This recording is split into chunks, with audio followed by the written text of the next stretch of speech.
No. I was caught up in some traffic, and then my computer decided to install Zoom updates. So, I apologize. I got that too. I always tell it I'm not interested in the damn updates. It didn't give me that option. So let's see. Am I seeing everybody? Yeah. And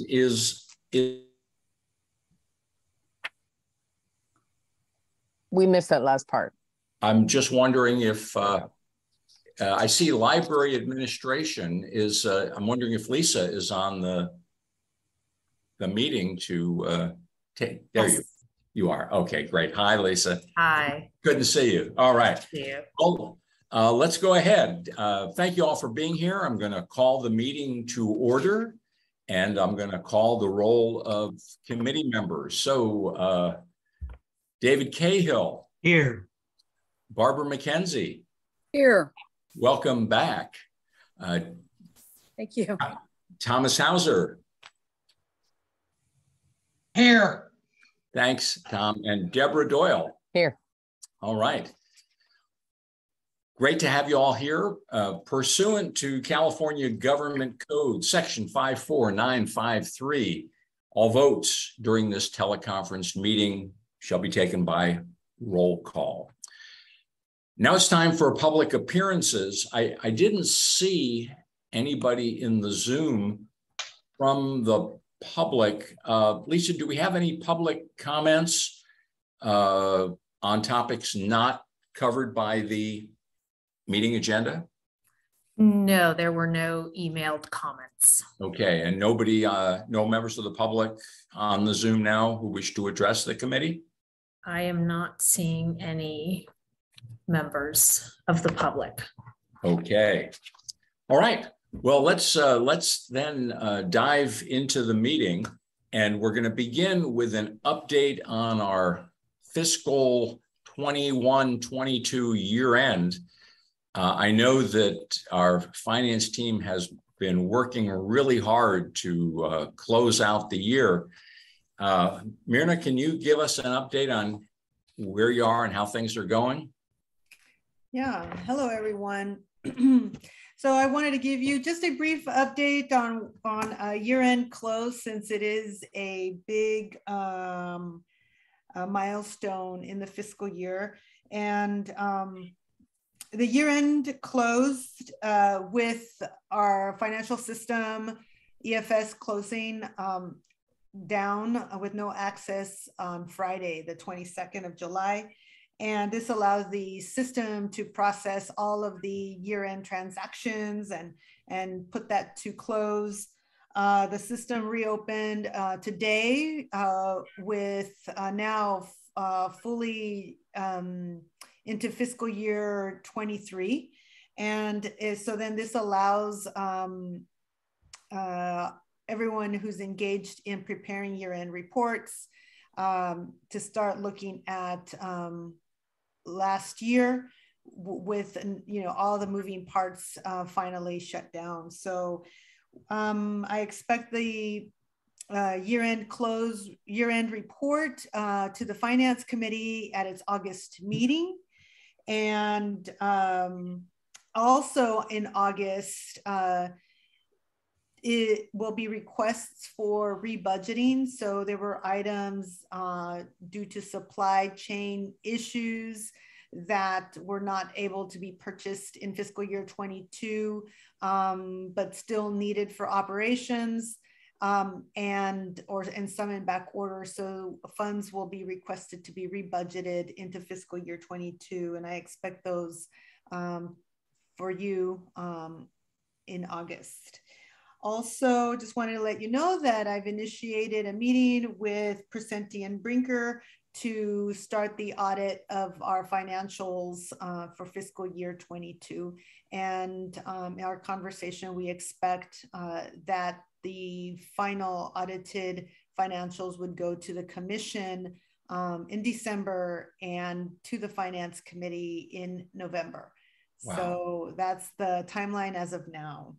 Terrific. And that concludes the year-end. Well, I'm just going to say that's fantastic, and what a welcome relief from the delays that we had. And I'm just going to I'll open it up to members of the committee, but I just want to say that I think Myrna is being very modest and understated when it comes to the amount of work that she and her team have had to do in order to finalize the year-end reports and prepare for the audit. So kudos and thanks to you and your team, Myrna. Any comments, questions from I see applause from our Commissioner Chair, Deborah Doyle, and from Barbara McKenzie. Anything for Myrna on this item? Okay. Thank you. Yes, hearty thanks. So in a way, it's a little bit anticlimactic then. Because we had no meeting in June, we will review as the next item, we will review the financial reports for May. Certainly, I'm eager to see the year end. Myrna, why don't you take us through these at a high level? We'll see if there are any questions. I had a few minor things, but Sure. generally it seemed like, revenue was almost exactly on target for property tax. Looks like we might come in a few percentage above what was estimated for sales tax. I don't want to be too optimistic. Expenses were well controlled, but I'm going to let you take us through here, please. Yeah. Well, that's a great segue, Chair Elkind. So yes, as of May, we met our target for property tax. So if there's any, normally we do have some postings in June, and we should be able to see those, but it came in with, well within our target. Regarding sales tax, sales tax, as you know, receipts are 2 months behind. So we are still, we'll be expecting the June, May and June actual receipts that'll come in this July and August. So I am optimistic. The trend shows that our sales tax is consistent. So I do expect to meet the target. Yes, so that's where we are. We're just estimating these last 2 months. And regarding our expenditures, historically over the year, we've seen that our expenditures have been less than, the expected rate during the year, expenditure rate during the year. But the last month or so, we have a big push to pay for all our invoices, make any last minute purchases. So with year-end closing and the system just reopening up, that reconciled everything over the weekend, we shall see where we landed on our expenditures. It is expected to be well within our budget. So for me, the way I've been thinking about our expenditures is, look, I came in, in November, and this year, because of the pandemic and how we were building back the library services and getting back in person, all of those things, I wanted to see how we finished this fiscal year, to see how well we budget to our true costs. So we'll have management conversations about that, and going into, well, fiscal year 23, but definitely when we build our budget for fiscal year 24, which is not so far away. Those are my thoughts on the monthly reports. We did make some corrections. As you can see, there's a $200,000 correction for some items under IT that needed to be shifted to a different account. but overall, our expenditures are within budget. That's great. And thank you for the summary. I'm going to open it up to the committee. What questions do you have for our CFO on the May financial reports?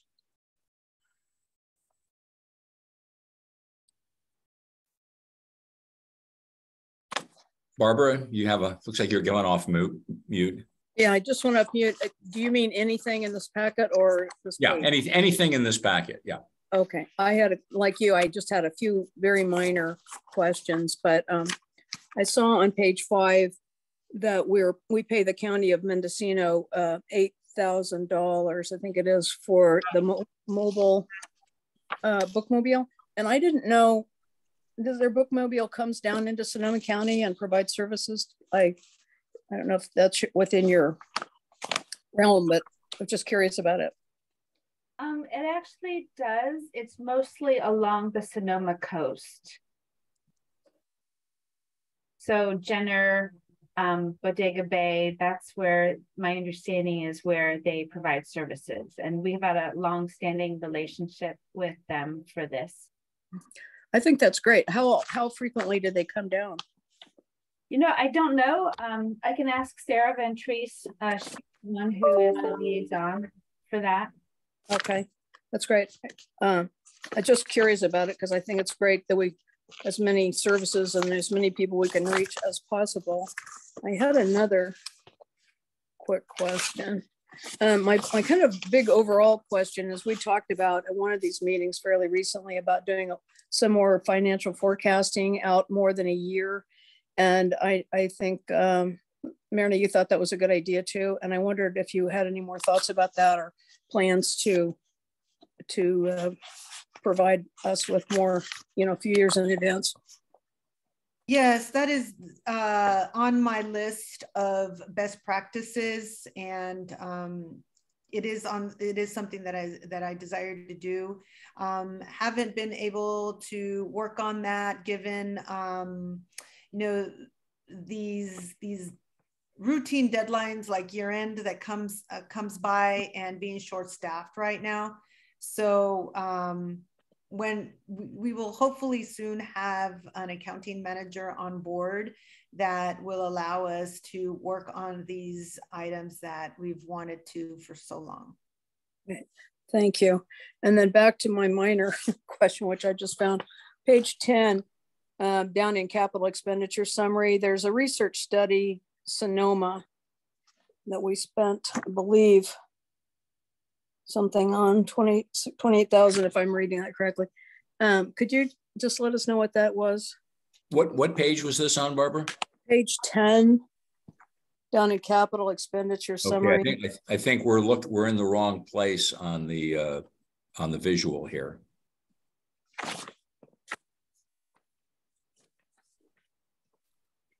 Is it page 10 of the packet or page 10 of the report? Well, I'm looking at my printed one, and at the top it says page 10. So are you looking at the measure-wise sales tax? The box is, it's under sales tax, but the box is down under capital expenditure summary. Oh, okay. So it's at the bottom. I'm sorry. So it's at the bottom of that page where it's, I see machine and equipment, computer equipment, CIP building. And is this the area that you're looking at? Yeah, under Guerneville repainting, Windsor repainting, and that says research studies, Sonoma.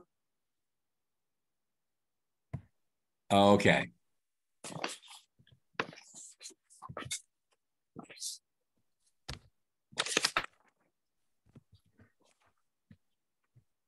I think we'll have to look into that and figure out what that is for. Off the top of my head, I can't answer that question. Okay, I don't remember, but in the last 6 weeks, I could have forgotten if I knew what it was. And last but not least, I've asked about this a few times. I know you're on this, Marina, but on page 11, we expect to see the report at the bottom, the net activity for donations and all that. We expect that to look a lot differently. Will we see it at the end of this year, like in next year's report, or not until the following year. I mean, until August reports and after. Or will this change? I think you'll see them after the August, after the, I would say in your September meeting, we will start seeing some updates on those. Great. Thanks very much. Yeah, thanks, Barbara. Other questions from the committee? Dave, Tom, Deborah? No. Okay, thank you. I have I guess a general question, Myrna, because as I was looking through, I saw a number of expense items where we were over 100% of the budgeted amount. The big picture, this was not significant. We're still well within our expenses, but I was just curious if you would talk maybe a little bit about the process of looking at where we have maybe gone over, and is that making its way into an adjusted budget for the upcoming year? So can you give me an example? Because there are some areas where we have made adjustments for the fiscal year 23. Yeah, I was looking, I had made some highlighted comments on my Excel report, and apparently I did not save them. So I just pulled it up, and I don't want to drag you through a detailed process while let me see if I can just pull out a couple here.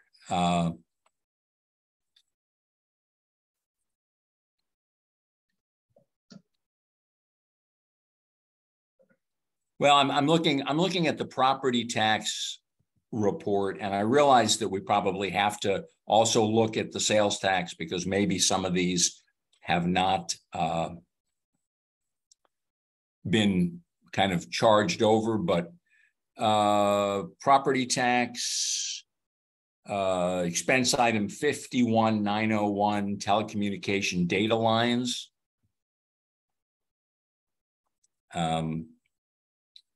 Was an example where we were significantly over the budgeted amount. Yes, and that was one of the areas where it was just coded in the wrong account, in terms of budget. And so that has been adjusted in fiscal year 23. So we'll take a closer look at that. Yeah, great. That was really my only, because our expenses were all, well within what was budgeted. I didn't want to make a big deal about it. I just wanted to feel that you and your team are looking at those items where we have exceeded the budget and are adjusting the upcoming budget appropriately, or finding out that maybe some things were not coded properly. That's correct. So we're taking a closer look and having more regular conversations with the accounting staff, as well with those that are coding the invoices from the non-accounting. So we're working on better communication and review. Okay. Well, since there were no other, Deborah, I see you. Yes, please go ahead. That just brings a question to mind. Because you're tidying things up, Myrna, are you going to plan on walking through with the Measure Y Oversight Committee? These are some of the changes that are happening this year because we're getting things sort of tidied up and we've got policy now and that sort of thing. Yes, well, I did that. I went over the new policy at the last meeting with the Oversight Committee. Right. I just think that there may be some changes that, yeah. So the other is going forward, they'll see their reports, and definitely walking through with them so that they fully understand how our coding is working going forward. Things that in the fiscal year 22 closing, part of the closing process was to and the May report doesn't show this, but the year-end report will show where, for example, benefits were being charged to 100% to a Measure to property tax. So we had to do a year-end allocation and charge, reclassify the costs that are affiliated with Measure Y in that fund. Another example is the books.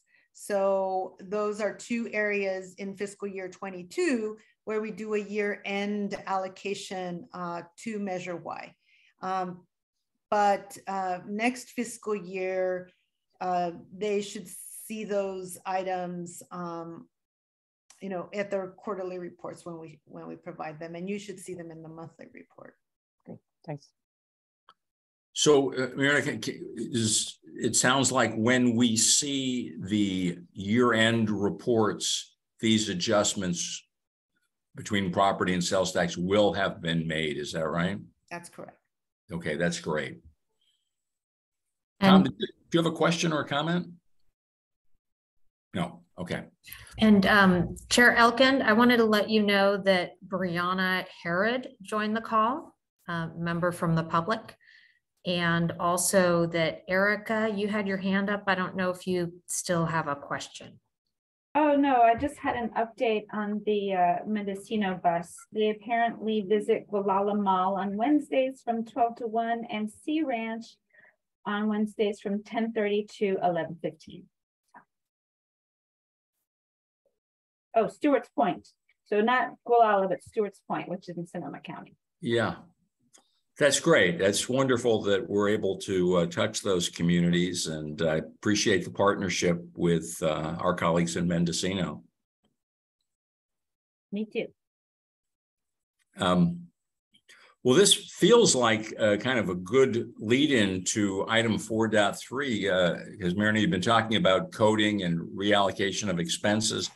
And I know this has been an ongoing focus for you and your team. Can you give us an update on this, please? Sure. So some of the coding allocations have been made, and you could see them in the monthly reports where some allocations were made. And like I said, it's an ongoing communication with our accounting staff as well as with management. So it's just going to be an ongoing item for us on a day-to-day, so that we all have a common understanding as to what the meaning of the accounts are for the line item and what it's supposed to encompass. So it is an education piece, because we shifted toward a new process where this was prior to me joining the library, where we're asking those individuals, managers, or those individuals that oversee a service and receive invoices, that they have a role in coding. And so it's a partnership with our accounting team to ensure that that coding is correct.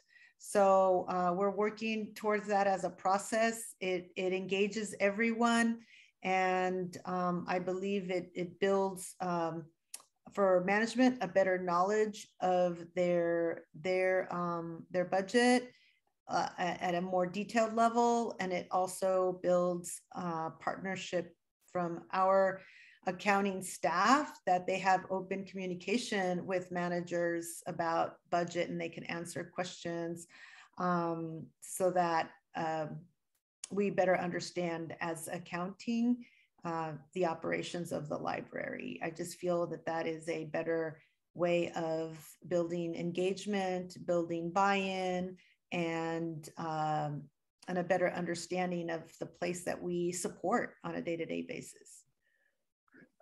Is this, as you're describing this, I guess I'm trying to visualize how this is taking place over time. Is it a reactive process in the sense that your team is seeing what some of the managers have done and then responding to them, or is it a proactive kind of outreach and education just to inform the managers about how they should be doing it? Well, if I step back a little bit, if my understanding and from when I first started, there just was not the best understanding even in the accounting team without a CFO as to what was the rationale for coding certain things in different for a line item. I just feel that our team was overwhelmed and they booked it where they best thought without really critically looking at why they were booking a benefit under contracts, for example. And so that caused a lot of questions as the county stepped in to review and create the monthly reports. And then, of course, then shed light on this and had notified, obviously, the finance committee that there had to be a lot of cleanup. So a lot of that cleanup has already happened. And now we're just working on fine tuning it. So now staff knows, what understanding and asking questions. You get an invoice. Don't be afraid to ask what it is and what it's for. Even me as stepping in, what is it? What's it for? What does it pay for? How does it work? Can you connect the dots for us so that then we can advise and understand where it should be coded? That it's just it's an invoice, but it's not a contract. It's an invoice for a benefit. So therefore it should be coded under benefits. And that kind of conversation was not happening. And there just assumptions were being made, I believe, because the accounting team was new and overwhelmed and they were doing the best they could. Okay, well, it seems to me that, and if I'm misunderstanding this, please say so, but it seems to me that in a way, how managers code expenses should tie back to how they budgeted for expenses. Right. And so if you worked with them during the budgeting process, I'm hoping that they will be able to connect the dots and see through to the expense. I see Erica nodding. Okay. Yes, that's exactly right, Andy. So in the last fiscal year, that's where we were, educating and helping managers tie back to where they budgeted. And so going forward is just a process that we need to have on a regular basis, that we did it in fiscal year 22, but it was not a regular process. And so I am hoping, again, these are best practices that I'm hoping with hiring an accounting manager, that and an accountant, that these are things that we can have on a routine basis that are important to do, so that our reporting is cleaned up and clean from as early as possible. Yeah. Dave, I see you have a hand up. Yeah, Myrna, I think we all understand you inherited what in lay terms would be considered a mess when you came here in November. And it was nobody's fault. As you say, a lot of people are new. There was a death recently, and there had not been a systemic approach to the accounting system. So I think you've done a terrific job. It just makes a world of difference. And so it's a work in progress, Commissioner Cahill. I appreciate that. So these little items where we do see 110% or in one line item, it's a work in progress, and we will see improvement month to month and year to year. Myrna, I have a couple of follow-up questions. You mentioned, and of course we know that you're trying to hire an accounting manager and an accountant. Can you just, how's that going? It's going okay. we have interviews coming up this week, and hopefully, we'll report back on how that goes. So we're making progress. We will all keep our fingers crossed for you. The other follow-up question I had, and I appreciate the work that you're doing to help the managers connect the dots between their coding of expenses and the budgeting process. What is happening or has happened in terms of being able to provide the managers with timely reporting on where they stand in relation to their budgets? Because I realize that what we see here as financial reports are, expenses are coded by category. It's not a breakdown by department or manager. But if I'm a manager and I have, I've put together a budget, it would seem to me that it would be important that I be able to see periodically how am I running against my budget. Is that information available now to the management team? Yes, they do have access to their budgets. And at mid-year, I sat down with them, one-on-one to discuss their budgets. Third quarter, which is March, could not sit down with everyone given the budget time, but they were, asked to review, and I prompt them to review them at least quarterly. But again, my goal, that's part of the whole budget process, is to have regular monthly reports and at least quarterly meetings with a designated person on the accounting team to review their budgets. Okay, that's great. And the final question on that, and I may just be misremembering this, but I thought, and this might have even gone back to before you joined, I thought that Randy and his team were setting things up in a way that managers could log in to the accounting system. So they were not dependent on you providing a report to them, but they could check, pretty much in real time. That's right, Andy. They do have that. And that's why I'm able to just, send them an email and a reminder to look at their reports on a regular basis. But from my experience over my career, it is important to have a partner in the accounting team that will walk with them. Sure. It prompts them, it helps them, we ask questions, and it helps all of us, a mutually educational experience that ultimately ends in improvements in our budget. Yeah, that's great. I thank you. I see hands up, Erica, and then Barbara, please. One of the things that I would like us to build into the process is to have the managers, when they look at their March budgets, or look at their budget in March, and if they see that they're under budget, to kind of proactively identify things that we can use the funds for so that we can make our targets. So that's something that I'm accustomed to doing in my previous position, and I would hope to build into, into our budget process. That seems like a plus. Yeah, thank you. Barbara? Yeah, just briefly, the mention of Randy made me want to ask where we are with continuing to work with Randy and his staff, and whether that's long-term, or do you see, once you get your staff fully filled in and hired, do you see working with Randy's group in the long-term, Myrna?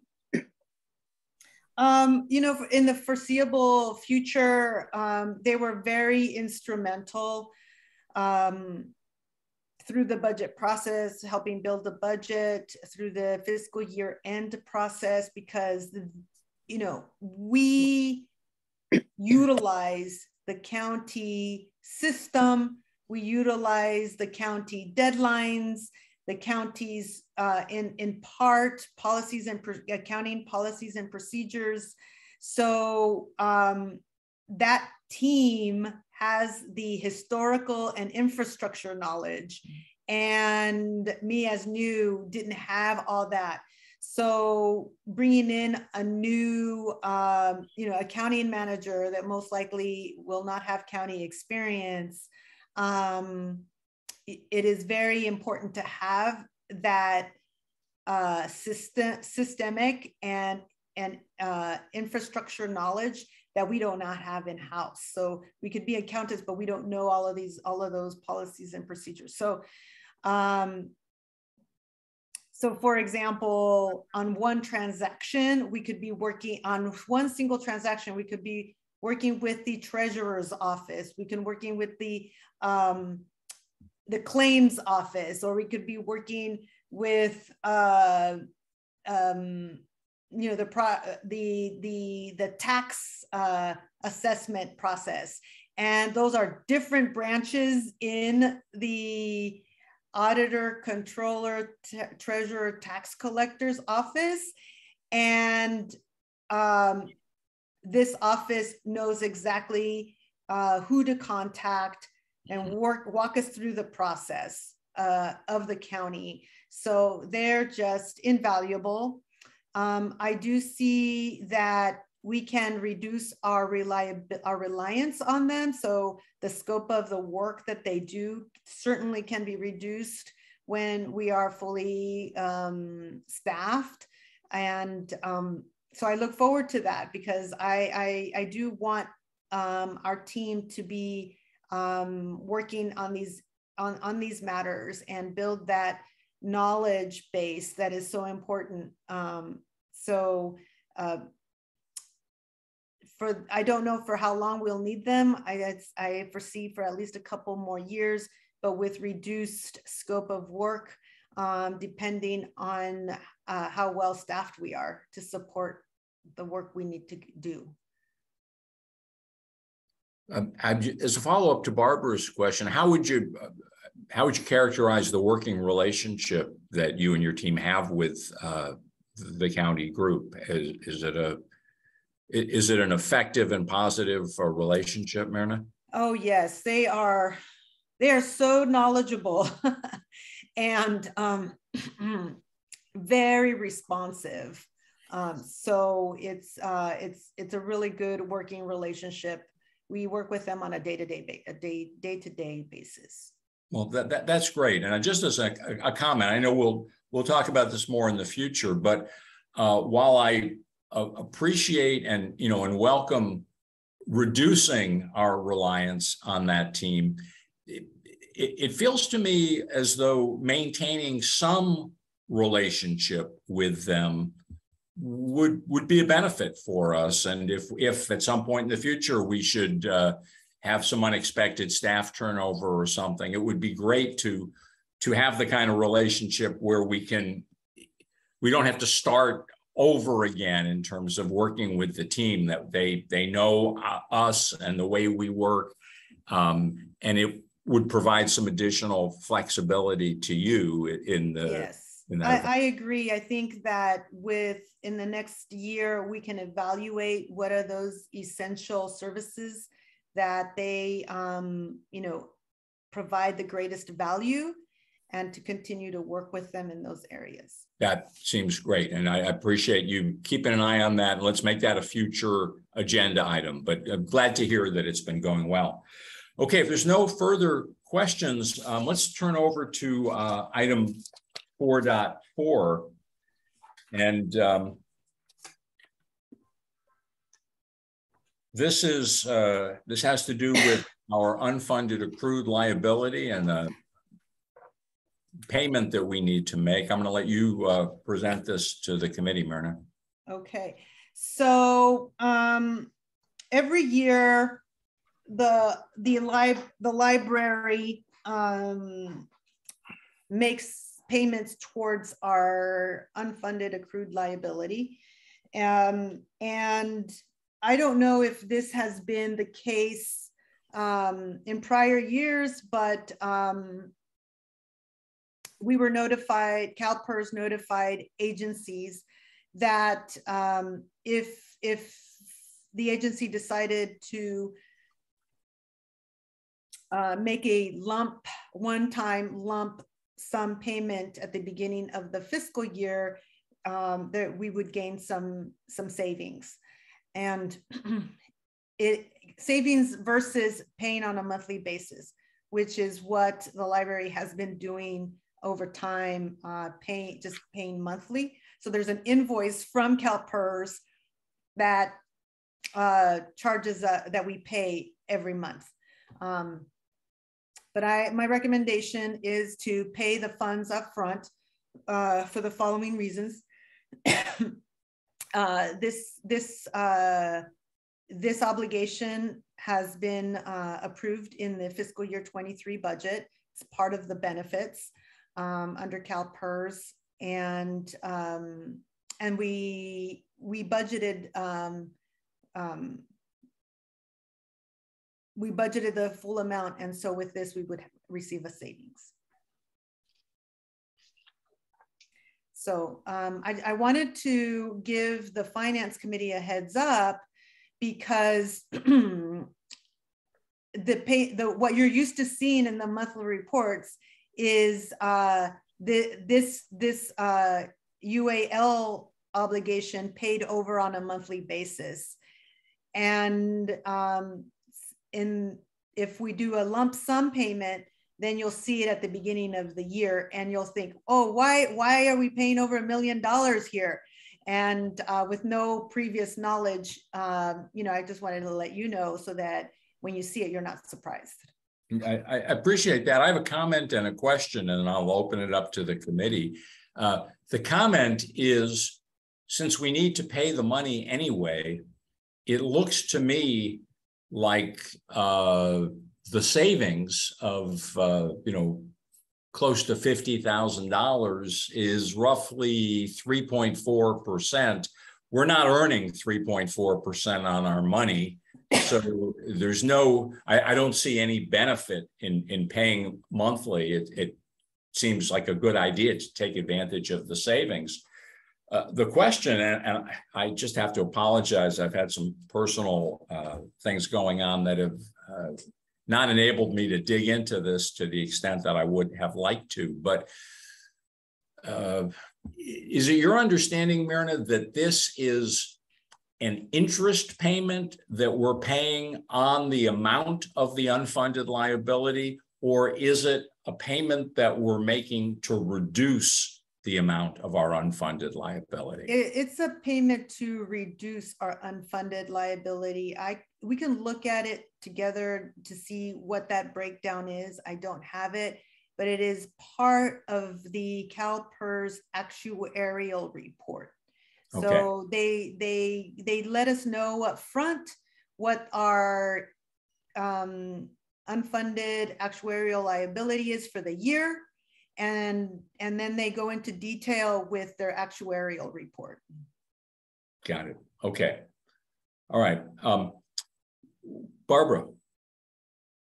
Yeah, I just say that I don't recall us ever having this option before. I think it's a wonderful option. I agree, saving almost $50,000 is a great idea. And I think that I'm really glad you brought this to our attention. And just, a footnote on our financial reports, that this is, we're paying for the whole year up front, and nobody has to ask again what it's all about. But I think it's terrific, and, good for you for bringing it to our attention. Fully support it. Thank you. Thanks. I know I agree with you. Any other comments or discussion on this item? It's the way I lead my life. If you could get a discount, take it. Okay, yeah, this seems like a worth. So thanks for keeping an eye out on the for this kind of opportunity, Myrna. This is a significant savings for us. So really appreciate that. This leads us into the last item, which frankly is going to be really brief, because although I want to keep this in front of us, I don't have a lot of additional information to share, and Myrna and her team have been pretty busy. But I'll just say this. The fact that we receive a bill like the one Myrna is describing is the result of the fact that we have an unfunded liability for the pension plan. And while this year it's affordable, and I think our budget is in good shape, it's certainly possible that depending on what happens with markets and actuarial statistics, that in some future year we might receive a bill that would be less affordable. And this is, to me, one of the reasons why we want to take a closer look at our unfunded liability and see what our options are in terms of trying to pay that down proactively while our financial position is strong. We've been having this discussion, and I apologize that I don't have a lot. I don't have anything new to share on it this month, other than to say that as Myrna finishes up the year-end reports and the budget adjustments for the coming year, she and I will be working on this, and we will bring it back to this committee to discuss. My goal is to have this committee work through the process until we're all comfortable with the options, and then bring it to the commission as a whole. I hope we'll be able to do that in the next few months, but we're not able to do that this month. So Lisa, I'm going to ask if we can carry that item 4.5 over to the next month's agenda, please. Yes, I will do that. Thank you. Any comments from the committee or additional topics that you would like us to take up in future meetings?